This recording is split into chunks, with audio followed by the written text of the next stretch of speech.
Hey, model railroaders, outlaw railroader here.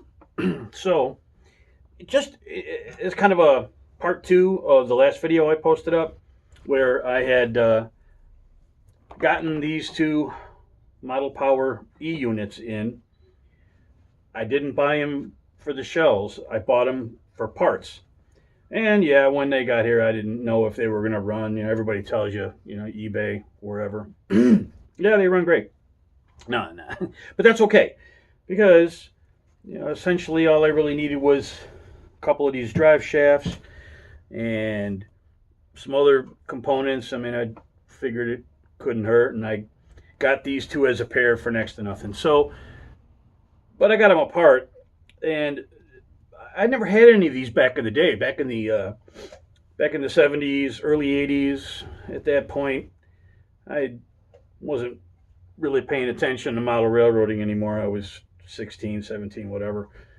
I was doing other stuff. But I never had any of these, so I never got to take them apart and see them on the inside. Now I have. And you know what? I mean, model power. So we're talking Tyco, lifelike, level, entry level, affordable model railroading. And I don't know, not bad. There's some decent, hefty flywheels in here. Quiet motor. The one I've got a couple others already. Over the last month, I've scored a couple. That's where I got my Burlington Northern shells.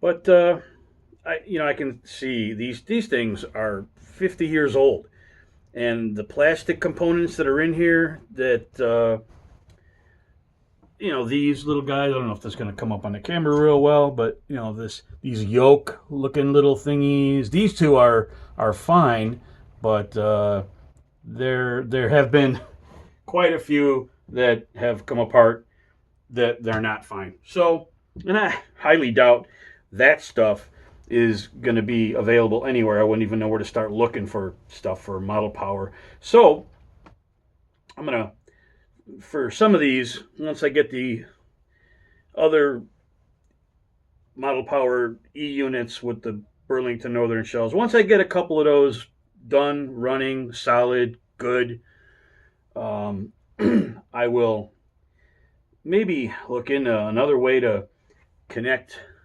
some of these drivetrain pieces other than these dog bones and these yokes, these plastic pieces. Man, this stuff is brittle. But what I am noticing is on all the ones I'm getting that aren't operable, like both of these two, where the can motor is, I mean, it gets, it gets one rail supplies the power off the left side wheels, the other side wheels basically ground to the chassis, and then if you can see in the camera, there's a little wire right here. This little guy right here. That little guy, yeah, this little guy right here. This little wire. They all break away from the spot where they were soldered to the can. So that's really the only two things I see that are the downfall for these poor little 50-year-old locomotives. And that's okay. No big deal, right? No big deal. So, something to play with. And I got these two in the mail yesterday. One more came today. Got it from an eBay seller in New York. He's Richard. If Richard ever sees this, thanks, Richard. I got another E unit. Yeah. And, again, not a Proto 2000. Not a Rapido, which is where I'm going with this. There's a train show coming up in a couple days. I'm going to hit that. And yes, I probably will end up spending more money than is reasonable to get a Rapido E unit. But in the meantime, I'm falling down this rabbit hole. So I got this one. Come on, let go. You know what it is? It's these horns. These These things are hideous. I'm gonna, here, I'll give you a quick look, right? See these horns? Like, honking, man. Like, totally not scale. That's okay, because I can paint them black. Maybe somewhere down the road I'll actually get what belongs on here and find a way to graft it in, but it looks better without it. It looks better without the horns. The yellow, big honking yellow horns. But I mean, I'm already here and I'm already into this, and naturally, what do you do when you buy a locomotive and it doesn't have a DCC or it doesn't have sound or you spend more money, right? No matter how much you paid for the locomotive. I would love to see if I can find a decoder for these things, because this is not, I got like 3 now. You'd think that would be enough, but whatever. A decoder. I want sound. I want LED lighting. This stuff is, that's got to go. And I don't care if it drains every last ounce of my model railroading soul out of my body. I'm thinking I can. The body already has these cast in where the red lights would be tail lights if it was pushing.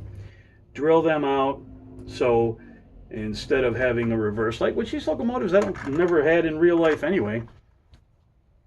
When you hit reverse, the headlights go out. I'm going to do that, no matter how crazy it drives me. That's the direction I'm going to go in. So, there we go. Just a little update. As I get these repaired, I'll probably do a little bit of a video on, getting them dialed back in, and if I can find a way to maybe improve on the connections in this driveline instead of these like plastic connectors, yoke looking things, and we'll see if I can make these smooth running. They're not bad. I mean, the ones I've got that are okay. They're decent locomotives. Again, not Rapidos or Proto 2000s, but whatever, something to play with. So see you again soon. Once I get this stuff dialed in and I can actually show you these things running, we'll do a little review, if that's not enough of a review already. Okay, Outlaw Railroader out.